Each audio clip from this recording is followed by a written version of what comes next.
Varsity আসার পর থেকে নীলা কিয়ানের পিছু পিছু ঘুরছে। আজ তাদের ডিপার্টমেন্ট থেকে ট্যুরে যাবে। স্টুডেন্টরা সবাই বাসে উঠে বসে আছে, অথচ নীলা কিয়ানের পিছু ঘুরছে। কিয়ান একটা প্রয়োজনীয় জিনিস নিতে অফিস রুমে আসলে নীলাও সেখানে হাজির হয়। সমস্যা কি? তোমার পিছু পিছু ঘুরছো কেন? তোমায় ভার্সিটিতে আমার থেকে দূরত্ব রাখতে বলিনি। আমি আমার শাশুড়ি মায়ের কথা শুনছি, তিনি বলেছেন সবসময় আপনার সাথে সাথে থাকতে। আসছি আমার শাশুড়ি ভক্ত বউটা, জামাইয়ের কথা না শুনে শাশুড়ির কথা মানছে। জামাই বড় ফ্যাক্ট না, জামাইকে সামলানো আমার এই হাতের। জামাই বড় ফ্যাক্ট না, জামাইকে সামলানো আমার এই বাঁ হাতের ব্যাপার। শাশুড়িটা ঝামেলার আছে, জামাই সামলানো এতই সহজ? কিভাবে সামলাও দেখি তো। কিয়ান ধীর পায়ে নীলার দিকে আগাতে থাকলে নীলা ঘাবড়ে যায়। সে পিছাতে পিছাতে দেওয়ালের সাথে আটকে গেলে তার আর উপায় থাকে না। কিয়ান তার দুপাশে দেওয়ালে হাত ঠেকিয়ে তাকে আটকে দেয়। শয়তানি হাসি হেসে বলে, কি হলো বউ, চুপ কেন? তোমার বাঁ হাতের খেলাটা দেখাও দেখি। শেষ সরুন তো, আমাকে বাসে গিয়ে বসতে হবে, পরে নয়তো জায়গা পাবো না। যদি না সরি। নীলা কিয়ানের বুকে হাত রেখে তাকে ধাক্কা দিয়ে সরানোর চেষ্টা করে। মৃদু রাগ দেখিয়ে বলে, দিন দিন আরো খারাপ হচ্ছে না, এখনই কামড় দিব কিন্তু। তুমি দিন দিন আরো কিউট হয়ে যাচ্ছ, আগে আমার আদর করতে দাও। কিয়ান নীলার ঠোঁটে ঠোঁট ছুঁয়ে দিতেই নীলা বরফের মতো জমে যায়। কিয়ানের শার্টে থাকা তার হাতটা শক্ত করে চেপে বসে। কিয়ান তা অনুভব করে মুচকি হাসে, তবে নীলাকে ছাড়ে না। একসময় নীলা তাকে ছাড়ানোর জন্য ধাক্কা দিতে থাকলেও কাজ হয় না। ফলস্বরূপ সে কিয়ানের ঠোঁটে কামড় দিয়ে বসে। মৃদু ব্যথায় কিয়ান তাকে ছেড়ে দিয়ে কপালে কপাল ঠেকায়। নীলার শ্বাস ঘন হয়ে পড়েছে। কিয়ান হেসে ফেলে, এই তোমার সামলানোর নমুনা? এভাবে সামলাতে চাইলে আমি কোঅপারেট করে রাজি। নীলার কণ্ঠ নরম হয়ে আসে। মৃদু স্বরে বলে ওঠে, আপনি একটুও ভালো না। প্রফেসরে কেউ চলে আসলে কি করবেন? বলবো আমার প্রিয় ছাত্রীকে একটু পার্সোনালি শিক্ষা দিচ্ছিলাম। ছাত্রী না বলে বউ বলে পরিচয় দিলে কি হয়? এখনো আগের মতোই করছেন, ভার্সিটি থেকে আরো আগেই নামিয়ে দিচ্ছেন। ক্লাসে এমন ভাব করছেন যেন আমাকে চেনেনই না, শুধু শুধু বকেন, আবার একাকী বাড়ি যেতেও দেন না। আপনার জন্য আমাকে রাস্তায় অপেক্ষা করতে হয়, তারপর আপনি এসে আমাকে নিয়ে যান। আর কতদিন এমন চলবে? খুব ডেসপারেট হয়ে পড়েছে আমাদের সম্পর্কটার কথা প্রকাশ করতে। তো কি চাচ্ছেন আপনি? ভার্সিটিতে আপনার পপুলারিটি জানেন না? আপনার জন্য ভার্সিটির কত মেয়েরা পাগল, নাকি আপনিও এসব এনজয় করেন? বাড়িতে বউ থাকা সত্ত্বেও বাহিরের মেয়েদের লুচ্চামি ভালো লাগে, তাই না? আমার তো শুধু তোমাকেই ভালো লাগে। আজকাল তো তোমায় ছাড়া আর কিছু চোখেই পড়ে না, কানেও ঢোকে না। ফালতু কথা রেখে বলেন সবাইকে কবে জানাবেন সব। কিয়ান পিছিয়ে যায়, শার্ট টেনে টুনে ঠিক করতে করতে বলে, সময় হোক তারপর দেখা যাবে। আপনার দেখা দেখি আপনার কাছেই রাখুন, এবার আমি কি করি সেটা দেখতে থাকুন। বাহিরের মেয়েদের লুচ্চামি উপভোগ করা ছুটাচ্ছি আমি, জাস্ট ওয়েট অ্যান্ড ওয়াচ। নীলা গটগট পায়ে হেঁটে চলে যায়। কিয়ান পিছু ডাকলেও শোনে না। এ তো মহা মুশকিল হলো। নিজের মনে আজাইরা কারণ দাঁড় করাই একাই রেগে বউ, আজব মেয়ে। ভার্সিটি গেট থেকে বাস ছাড়তেই বাসের ভেতর সবার মাঝে হই হুল্লো শুরু হয়ে যায়। নীলা কিছুক্ষণ বড়বড়া হয়ে বসে থাকলেও তা বেশিক্ষণ স্থায়ী হয় না।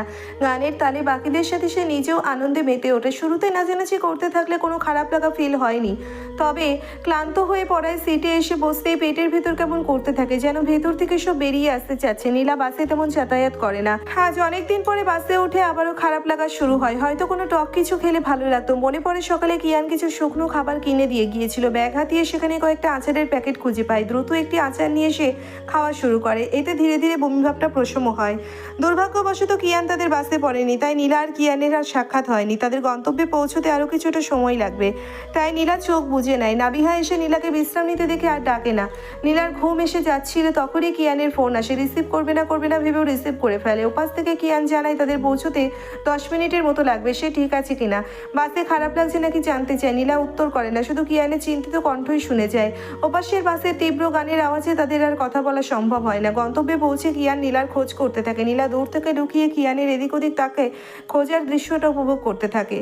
এমন সময় তার দৃষ্টি রোধ করে একদম মেয়েরা। তারা কিয়ানের সামনে জড়ো হয়ে গদগদ হয়ে বলে, Kian sir, oh my god, you are looking so hot sir. ছাত্রীর থেকে পাওয়া এমন প্রশংসা শুনে কিয়ান অপ্রস্তুত হয়ে পড়ে। ছাত্রীর মুখে এমন ভাষা শোনার জন্য সে প্রস্তুত ছিল না। নীলা এসে সবাইকে ঠেলে ঠুলে ভিড়ের মাঝে ঢুকে কিয়ানের পাশে দাঁড়ায়। এই সমস্যা কি তোদের? দেখছিস না স্যার লজ্জা পাচ্ছে, এভাবে প্রশংসা করে কেউ? তো কিভাবে প্রশংসা করে তুই শিখিয়ে দে, এইভাবে বলতে হয়, শেখ আমার থেকে। নীলা ব্যাগ থেকে একটা কাগজ দলাই মলাই করে ফুল শেপের বানায়। তারপর তা সবার সামনে কিয়ানের দিকে বাড়িয়ে দিয়ে বলে, hey handsome man, will we be my husband? Accept না করলে শীঘ্রই টাক হয়ে যাবেন। শেষ কথাটা ফিসফিসিয়ে বলে ওঠে। কিয়ান স্থির চিত্তে নীলার দিকে তাকিয়ে থাকে। নীলা মুখে শয়তানি হাসি রেখে তাকিয়ে আছে, কারণ আজও সকালে কিয়ান থেকে ভার্সিটি গেটের কিছুটা সামনে নামিয়ে দিয়ে বলেছে, এখন তখনই তাদের বিয়ের কথা সবার সামনে প্রকাশ না করতে। তার উপর অফিস রুমের ব্যাপারটা সে এখনো ভোলেনি। কিয়ান বুঝতে পারে নীলার মতলবটা। বাকি স্টুডেন্টরা যারা উপস্থিত ছিল তারা তো অবাক হয়ে নীলার সাহসের পরিমাপ করতে ব্যস্ত। সবাইকে আরো অবাক করে দিয়ে কিয়ান নীলার হাত থেকে কাগজটি নিয়ে নেয়। তোমাদের সবার অবগতির জন্য জানিয়ে দিচ্ছি, আমরা ইতিমধ্যে বিবাহ বন্ধনে আবদ্ধ হয়েছি। বিষয়টা এখনো সবাইকে জানানো হয়নি, তাই আশা করবো এসব নিয়ে উল্টোপাল্টা কথা ছড়াবে না। তাছাড়া তোমরা তো জানোই তোমাদের বান্ধবী একজন তার ছেঁড়া পাগল মেয়ে। ওর এসব বিহেভিয়ারকে পাত্তা দিও না কেউ। নীলা ভাব নিয়ে সবার দিকে তাকিয়েছিল। এতদিন কিয়ানকে নিয়ে যাদের এত ভালো লাগা ছিল সব আজ ভ্যানিশ হবে। তবে কিয়ান যখনই তাকে তার ছেঁড়া পাগল মেয়ে বলে সে রেগে যায়। উচ্চস্বরে বলে, কি আমাকে পাগল বলা? আপনি পাগল, আপনার বউ পাগল। Yes I know. কিয়ান ভিড়ের মধ্যে থেকে বেরিয়ে যেতে সবাই মিলে নীলাকে চেপে ধরে। নাবিহা সবার মাঝে ঢুকে নিজের মতো করে কাহিনী বানাতে শুরু করে। সে বলতে থাকে নীলা আর কিয়ানের অ্যারেঞ্জ ম্যারেজ হয়েছে, দুজনের বাবা বন্ধু হিসেবে একে অপরের সাথে পরিচয়, সেখান থেকেই বিয়েতে সম্পর্ক করা ইত্যাদি ইত্যাদি। তাদের মধ্যে একজন মেয়ে আলতা বলে ওঠে, কি রে নীলা, তুই তো দেখি গভীর জলের মাছ, কায়দা করে প্রফেসরের সাথে বিয়ে করে ফেলেছিস। নীলা মুখ বাঁকিয়ে বলে, গভীর জলের মাছ বলেই বড় দান স্বীকার করেছি। তোদের মতো অল্প পানির মাছ রয়েছে যার তার জেলে আটকে পড়বো। তুই কি বলতে চাচ্ছিস নীলা? যেটা তুই বুঝেছিস তাই বলেছি। তুই আমায় অপমান করছিস এখন? মান অপমান বোধ আছে তোর? আলতা তার দিকে এগিয়ে কিছুটা ফিসফিসিয়ে বলে, সেদিন না পার্কে এক বয়ফ্রেন্ডের সাথে ঘুরতে গিয়ে আরেকটার কাছে ধরা খেলে লজ্জা নেই না? আবার আমার স্বামীকে হটফট বলতে আসিস? নির্লজ্জ বেহায়া কোথাকার। আলতা রেগে যেতে নিলে নীলাও প্রস্তুত হয়ে পড়ে আজ মেয়েটাকে শিক্ষা দিতে। তবে অন্যান্য মেয়েরা তাদের আটকে দেয়। নীলা ছাড় তো, ঘুরতে এসেছি আমরা, একটু উপভোগ কর, ঝামেলা করিস না। তোর জামাই তোরই থাকবে, কেউ কেড়ে নিতে পারবে না। কেড়ে নিবে কি রে? ভাবনাটা মাথায় আনলেই মাথা ফাটিয়ে দেবো। বজ্জাত মেয়েদের কিভাবে শায়েস্তা করতে হয় আমার জানা আছে। নাবিহা টেনে নীলাকে নিয়ে দূরে চলে আসে। ততক্ষণে অন্য একজন শিক্ষক এসে পরিস্থিতি সামলানোর চেষ্টা করছে। নাবিহা নীলাকে প্রশ্ন করে তার এভাবে খেপে যাওয়ার কারণ। নীলা রেগে বলে, রাখবো না আমি? সেদিন বাবার কাছে ঘুরতে গেলাম না আমরা, উনি ফোনটা রেখে ওয়াশরুমে গিয়েছিলেন। নোটিফিকেশনে কিছু মেসেজ দেখতে পায়, একটা নাম্বার থেকে ব্যক্তিগত শত্রুর মেসেজ ছিল। যদিও সেটা ব্যাপার না, উনিই সামলে নেবে। আমার তে রাগ হয় এরপরের নাম্বারটা দেখে। সেখান থেকে কিছু আপত্তিকর মেসেজ ভাসতে দেখি আমি। সেই দিনই ওনার ফোন নিয়ে চেক দিতেই দেখি ওনার ব্লক লিস্টে কয়েকটা আইডি পড়ে আছে, আর সেই মেসেজগুলো ওই বজ্জাত নির্লজ্জ মেয়ের ছিল। কিসব মেসেজ সে পাঠিয়েছে! মেয়ে নামের কলঙ্ক ওই আলকাতরা। বলিস কি, আগে ভাবতাম শুধু ডেটিংয়েই ব্যস্ত এই মেয়ে, এখন এত দূর চলে এসেছে। তার বলতে আজ আবার সরাসরি আমার জামাইয়ের সাথে ফ্ল্যাটিং করতে এসেছে। মুখে আলকাতরা মাখিয়ে দিতে মন চাচ্ছে। বি কুল নীলা, এটা বল, এভাবে যে ডিপার্টমেন্টের সবাইকে জানিয়ে দিলে তোদের বিয়ের কথা, তোর শাশুড়িই যে জানে না এখনো। পরে ঝামেলা হবে না? পরেরটা পরে দেখা যাবে, আগে জামাইকে শাকচুন্নির হাত থেকে বাঁচিয়ে নি। নাবিহা হেসে ফেলে। দুজনে মিলে আশেপাশে ঘুরতে বের হয়। আর তারা এক পাহাড়ি এলাকায় ঘুরতে এসেছে। আর তো 1 বছর পরে ভার্সিটি থেকে চলে আসতে হবে। এই কয়েকদিন আনন্দ করে কিছু স্মৃতি রেখে দেওয়া উচিত। নীলা নাবিহা বাকিদের সাথে আনন্দ করতে ব্যস্ত থাকলেও আলতা তখনও রাগে ফুঁসছে। সে যতই ভুল করুক, তার ভুলগুলো এইভাবে সবার সামনে প্রকাশ হওয়ায় যে মোটেও খুশি নয়। তখনই তার কাছে একটি ছেলে আসে, তার বর্তমান বয়ফ্রেন্ড ছেলেটি আলতাকে নিয়ে সবার আড়ালে আসে। আলতার মন খারাপ দেখে কারণ জিজ্ঞেস করলে সে বানিয়ে নীলার নামে কতগুলো কথা বলে। এসে ছেলেটি রেগে যায়, নীলাকে ভালোভাবে লক্ষ্য করে রাখে। কিয়ান বাকি শিক্ষকদের সাথে বসেছিল। স্টুডেন্টদের সাথে তাদের থাকার দরকার নেই, তারা যথেষ্ট বড় হয়েছে, নিজেদের ভালো নিজেরাই বুঝতে পারে। এদিকে তারা নীলার বিয়ের কথা বাকি শিক্ষকদের কান পর্যন্ত চলে এসেছে। তারা এখন বসে কিয়ানের সাথে মজা করছে। কি স্যার, লুকিয়ে লুকিয়ে ছাত্রীকে বিয়ে করে নিলেন? দাওয়াতও দিলেন না আমাদের? দুটো রোস্টই না হয় বেশি খেতাম, এতেই ভয় পেয়ে গেলেন? কিয়ান হেসে ফেলে। নিজেও রসিকতা করে বলে, ঠিক বলেছেন স্যার, দুটো রোস্ট কম পড়বে বলেই দাওয়াত করিনি। আমি সবসময় ঠিকটাই বলি। দেখলেন, কিয়ান পরক্ষণেই জানে পরবর্তীতে বিয়ের ব্যাপারটা বড় করে অনুষ্ঠান করব, তখন সবাইকে অবশ্যই দাওয়াত করব। আমার জন্য ভুরি ভোজের আয়োজন করতে হবে। তবে ছাত্রী কিন্তু আমারও, আপনাদেরই ছাত্রী। আমার তো ইতিমধ্যে সম্পর্কের উন্নতি হয়ে গেছে। সবাই মিলে খোশ গল্পে মগ্ন ছিল। হঠাৎ একটি মেয়ে সেখানে দৌড়ে আসে। তাকে দেখে শিক্ষকরা চিন্তিত স্বরে প্রশ্ন করলে মেয়েটি জানায়, স্যার, নীলা পাহাড় থেকে পড়ে গেছে। আমরা একসাথেই ছিলাম, হঠাৎ কিভাবে যেন কিয়ানের যেন পায়ের নিচ থেকে মাটি সরে যায়, আর তার কিছু শোনার মতো অবস্থা নেই। সে পাগলের মতো দৌড়ে যেতে থাকে। তার এই দৌড়ানোতেও যেন শক্তি খুঁজে পাচ্ছে না, শরীর অবশ হয়ে আসছে। নীলা পড়ে গেছে। তার নীলা পাহাড় থেকে পড়ে গেছে। সেই ট্যুরে এসে সে সুন্দর স্মৃতি করতে চেয়েছিল, সেই ট্যুরই তার থেকে তার প্রিয়তমাকে কেড়ে নিল। কিয়ানের সাথে অন্য শিক্ষকরাও দৌড়ে আসে। এতক্ষণ পাগল প্রায় কিয়ান এখানে এসে সামনের দৃশ্য দেখে অবাক হয়ে তাকিয়ে থাকে। তারই সামনে সুস্থ সবল নীলা একটি ছেলের কলার চেপে ধরে ক্রমাগত শাসাচ্ছে। জানোয়ার, তোর সাহস হয় কিভাবে আমাকে ছোঁয়া? চিনিস আমায়? এখানেই বেড়ে পুঁতে দিব। মেয়ে মানুষ দেখলেই হাত চুলকায় না? এই নাবিহা, ধর তো এটাকে, এটার হাত ভাঙবো আমি আজ। কত বড় সাহস, আমাকে ধাক্কা দিয়ে ফেলার চেষ্টা করে। নাবিহা আর আরো একটি মেয়ে মিলে ছেলেটিকে ধরে রাখলে নীলা আশেপাশে পাথর বা শক্ত জাতীয় কিছু খুঁজতে থাকে। এমন সময় সে আচমকা ধাক্কায় নড়ে যায়। কারো বাহুবন্ধনে নিজেকে আবদ্ধ বুঝতে পেরে চমকায়। স্যার, ছাড়ুন আমায়, কি করছেন এসব? কিয়ান নীলার দিকে ভালোভাবে তাকায়। হাতের কাছে জামায় মাটি লেগে আছে, মুখের এক পাশ তার চুলও কিছু অংশে মাটি লেগে আছে। কিয়ান নীলার গালের মাটি হাত দিয়ে মুছে নিয়ে ভাঙা গলায় বলে, তো তুমি ঠিক আছো? ব্যথা পেয়েছো কোথাও? আমি ঠিক আছি স্যার, তবে ওই ছেলেটা আমার আর ঠিক থাকবে না, একটু দাঁড়ান আপনি। কিয়ানকে সরিয়ে নীলা ছেলেটির দিকে পুনরায় আগায়। মুহূর্তের মধ্যেই চুল টেনে ধরে বলে, বল কেন করেছিস এসব? নাম পরিচয় বল, এখনই তোর নামে মামলা করবো। ভেবেছিলি সহজ সরল মেয়ে আমি কিছুই না করে শুয়ে যাব? জানোয়ার একটা। কিয়ান এগিয়ে এসে পুনরায় নীলাকে ছাড়িয়ে নেয়। এসবের কারণ জিজ্ঞাসা করলে সবাই মিলে কাহিনী জানায়। মূলত তারা সবাই মিলে প্রকৃতির সৌন্দর্য উপভোগ করছিল। হঠাৎ তাদের ভিড়ের মাঝে ছেলেটি ঢুকে নীলাকে ইচ্ছাকৃত ধাক্কা দেয়। পাহাড়ের কিনারা থেকে একটু দূরে থাকায় সে বেঁচে যায়। তৎক্ষণাৎ সবাই মিলে ছেলেটিকে পাকড়াও করে। সকল শিক্ষকরা মেয়েদের হাত থেকে ছেলেটিকে ছাড়িয়ে নিয়ে কারণ জিজ্ঞাসা করলে ছেলেটি অকপটে জানায়, এই মেয়ে আমার আলতাকে সবার সামনে মিথ্যে অপমান করেছে, বলেছে আলতার আরও রিলেশন আছে, সে নাকি বাজে মেয়ে। আলতা আমায় সব জানিয়েছে, তাই আমি প্রতিশোধ নিতে এসব করেছি। নীলা আবারও তেড়ে যায়। শিক্ষকের সামনে ছেলেটার গালে একটা থাপ্পড় লাগায়। কড়া স্বরে জানায়, অন্যের ক্ষতি করার আগে নিজের চারপাশ দেখে নিবি। যার হয়ে ওকালতি করতে এসেছিলে তার খবর নিয়ে আগে, পরে কারো সত্যি মিথ্যা যাচাই করিস। কিয়ান দ্রুত নীলাকে সরিয়ে আনে। শিক্ষকরা জানায় তারা সবটা সামলে নিবে। আপাতত নীলাকে সামলাতে হবে। চারপাশে মানুষ জড়ো হয়ে পড়েছে নীলাকে নিয়ে। কিয়ান এক নিরিবিলি স্থানে আসে। নীলা তখনও বিড়বিড়িয়ে যাচ্ছে, জানোয়ারটা আমায় মারতে এসেছে। আমার সম্পূর্ণ জীবনটাই বাকি পড়ে আছে, বিয়েটা করে সারতে পারলাম না, এখনো সংসার করা বাকি, আর এসেছে কোন শালির কথা শুনে আমাকে টপকে দিতে। শালা জানোয়ার, তোর আলতাকে আলকাতরা বানিয়ে তোকে খাইয়ে দিব। নীলা শান্ত হও আমার বউ পাখি, একটু থামো, আমি আছি তো, আর কিছুই হবে না, একটু শান্ত হও। কিয়ানকে ছাড়িয়ে নীলা চেঁচিয়ে ওঠে, আপনি থেকে কি করেছেন? আর একটু হলে আমার লাশটাও দেখতে পেতেন না, এখন ভালোবাসা দেখাতে এসেছেন? আমি মরতে বসেছিলাম, আপনি বুঝতে পারছেন?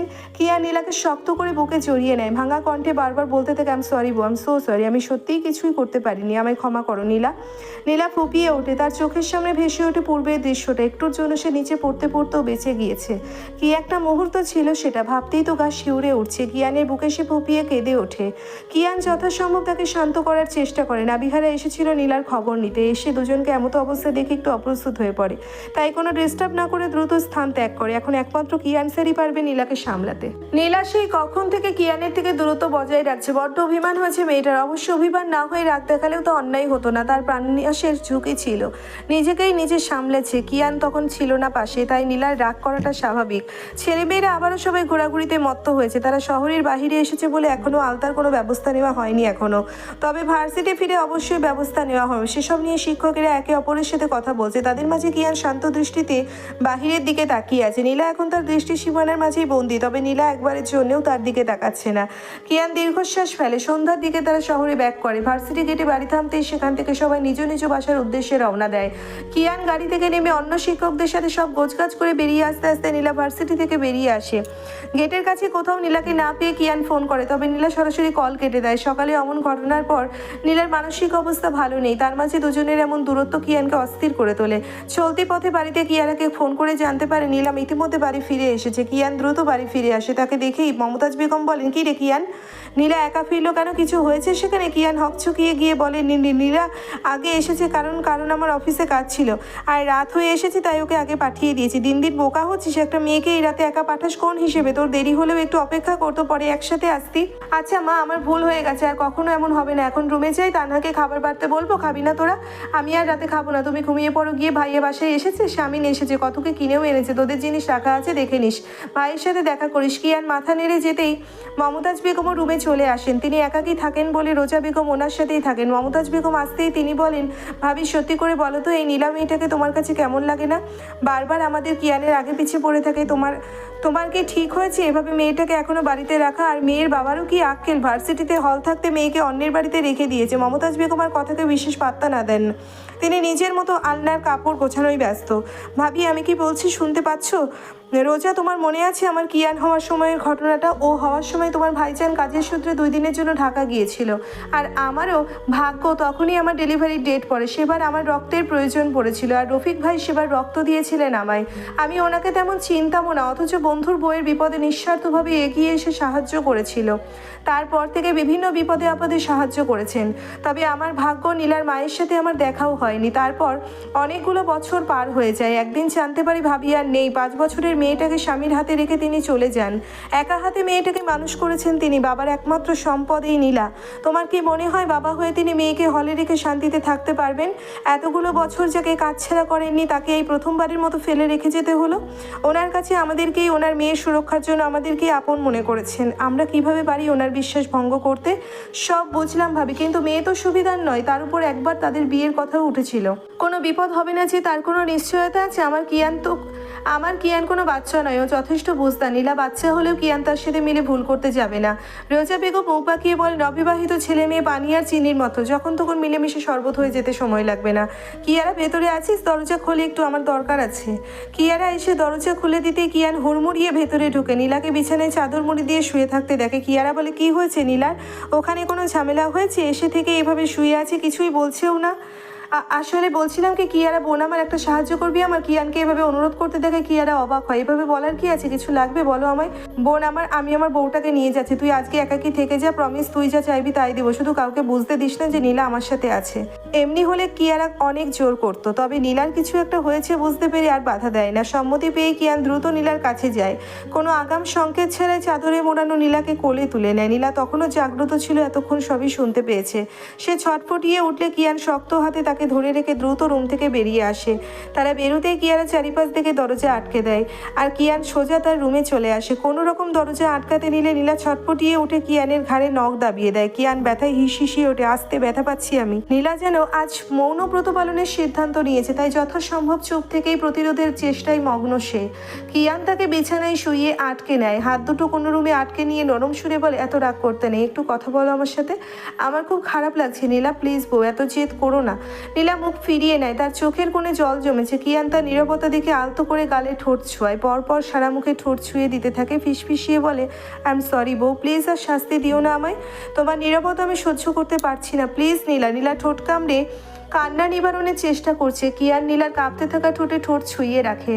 তার মাঝে কোনো তাড়াহুড়ো নেই। নীলার মন ভালো করতে সে সব করতে রাজি। কিছুক্ষণ পরে নীলা ভেঙে পড়ে, ফুপিয়ে কান্না করে দিতেই কিয়ান দ্রুত তার উপর থেকে উঠে বসে, নীলাকে তুলে বুকে জড়িয়ে নেয়, মাথায় হাত বুলিয়ে ভাঙা কণ্ঠে বলে, আমি কথা দিচ্ছি আর কখনো তোমায় দূরে যেতে দিব না। তুমি বললে কাল সকালেই আমি মাকে সব জানিয়ে দিব, তোমাকে একদম নিজের কাছে নিয়ে আসবো, তুমি যা বলবে তাই করব।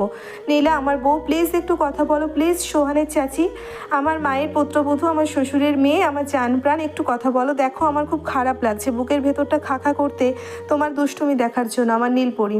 কিয়ানের বুকে মুখ গুছিয়ে নীলা কান্নার মাঝেও হঠাৎই হেসে ফেলে। কিয়ান দ্রুত নীলার মুখ উপরে তুলতে গেলে নীলা ওঠে না, কিয়ানের বুকেই মুখ লুকিয়ে রাখে। নীলাকে হাসতে দেখে কিয়ান একটু স্বস্তি পায়, মৃদুস্বরে বলে, তুমি যা বলবে তাই হবে, এখন শুধু বলো কি চাও, আমি সব তোমার হাতে এনে দিব, শুধু চেয়েই দেখো। নীলা মাথা তুলে কান্না ভিজে মুখে বলে, যা বলবো তাই এনে দিবেন?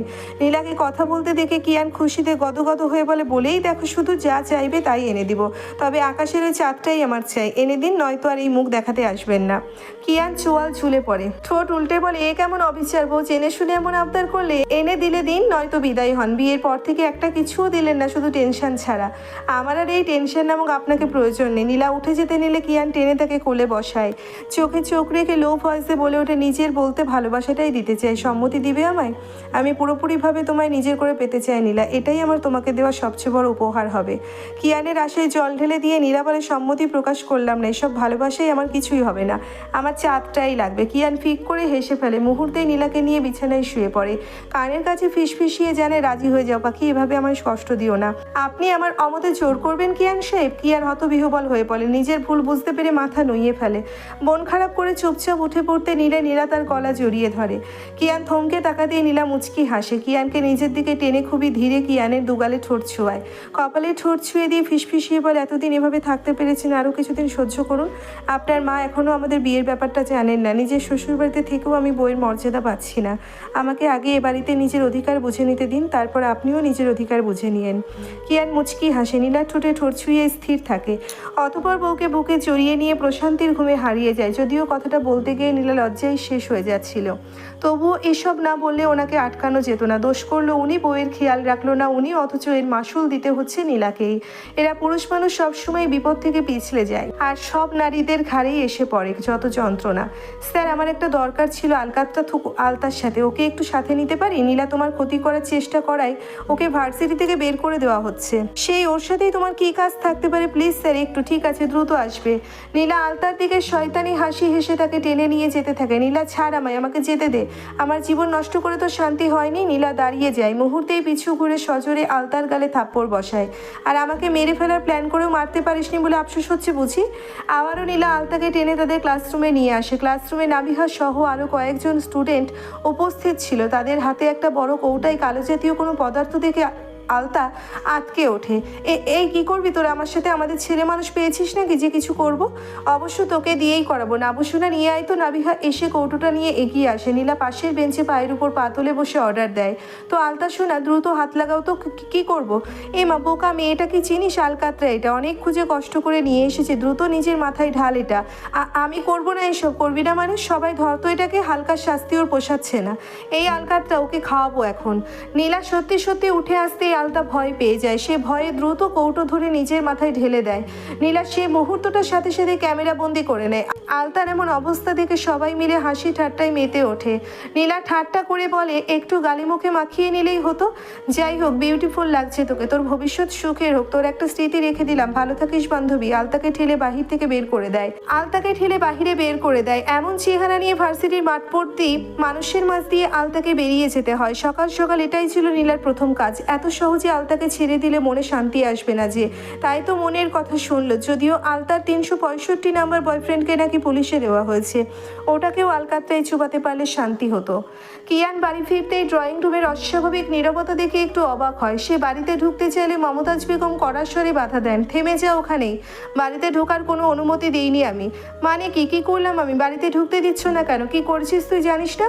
কিয়ান বোকার মতো দাঁড়িয়ে থাকে। মায়ের পেছন থেকে শামিন গলায় হাত দিয়ে সব শেষ হওয়ার ভঙ্গি দেখায়। না দেখে কিয়ান একটু ঘাবড়ে যায়। রোজা বেগম এগিয়ে এসে শাসনের সুরে বলেন, আমার মেয়েকে তোর সাথে বিয়ে না দিয়ে ভালোই করেছি রে। তুই যেমন পর্যায়ে চলে গিয়েছিস ভাবতেও পারিনি কিয়ান। কি করেছি আমি? এভাবে সবাই জেরা করছো কেন? আমি বলছি কিয়ান ভাইয়া। মিমো মুচকি হেসে এগিয়ে আসে, কিয়ানের দিকে নিজের ফোন বাড়িয়ে দেয়। কিয়ান চিন্তিত ভঙ্গিতে ফোন হাতে নিয়ে নিজের সাথে কারো ছবি দেখে চমকায়। স্পষ্টতই দেখা যাচ্ছে ছবিতে তার সাথে আরেকটি মেয়ে রয়েছে। কখনো সে বুকে জড়িয়ে ধরে আছে, কখনো হাতে হাত ধরে, কোনোটাতে সে। কিয়ানের দিকে নিজের ফোন বাড়িয়ে দেয়। কিয়ান চিন্তিত ভঙ্গিতে ফোন হাতে নিয়ে নিজের সাথে কারো ছবি দেখে চমকায়। স্পষ্টতই দেখা যাচ্ছে ছবিতে তার সাথে আরেকটি মেয়ে রয়েছে। কখনো সে বুকে জড়িয়ে ধরে আছে, কখনো হাতে হাত ধরা, কোনোটাতে সে মেয়েটির কপালে ঠোঁট ছুঁয়ে রেখেছে। মেয়েটির চেহারা দেখে যাচ্ছে না, তবে কিয়ান মেয়েটিকে দেখা মাত্র চিনে ফেলে। এসব কোথা থেকে এসেছে তা পরের কথা। আগে বলো মেয়েটিকে, আবার বলো না চিনো না মেয়েটিকে। এত ক্লোজ ছিলে দুজনে, পরিচিত না হলে তো এত কাছে থাকার কথা না। মিমু, আমি তোর ভাই হই, বুঝে শুনে আমার সাথে কথা বলবি। মিমুকে কি বলছিস? যা জিজ্ঞাসা করা হয়েছে বলকে। এই মেয়ে তোর সাথে কিসের সম্পর্ক? এর জন্যই বারবার বিয়ের কথা রিজেক্ট করছিলি? মায়ের প্রশ্নে কিয়ান ফোঁস করে শ্বাস ফেলে। আশেপাশে কোথাও নীলাকে দেখা যাচ্ছে না। নিশ্চয়ই তার রুমেই আছে। সে কি সব জানে? জেনেও তাকে বিপদে ফেলে আসছে না? ভারী বেয়াদব মেয়ে তো, স্বামীর বিপদেও পাশে থাকে না। কিয়ান মুখ খোলে, সবার মাথায় বাজ ফেলে দিয়ে স্বাভাবিক ভঙ্গিতে জানায়, ছবির মেয়েটি আমার বউ। আমি আমার বিয়ে করা একমাত্র বউয়ের সাথেই ছিলাম। তোমরা চাইলে এই মুহূর্তেই তার সাথে পরিচয় করিয়ে দিতে পারি। তোমরা প্রস্তুত তো?